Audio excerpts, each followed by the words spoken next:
जनतेचा अधिकारनामा जाणीव हक्काची या न्यूज चॅनलमध्ये आपले स्वागत आहे। आरटीओ साहेब अजून किती दिवस दुर्लक्ष करणार?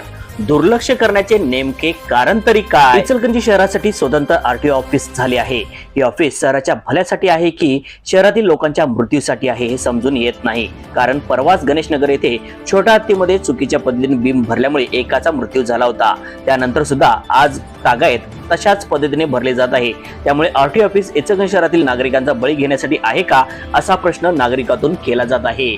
न्यूज चॅनल प्रतिनिधी श्री सचिन खोंद्रे सह जनतेचा अधिकारनामा जाणीव हक्काची या न्यूज चॅनलला लाईक, शेअर व सबस्क्राईब करण्यास विसरू नका व सदैव रहा अपडेट। जाहिराती व बातमीसाठी आजच न्यूज चॅनलशी संपर्क साधावा 8087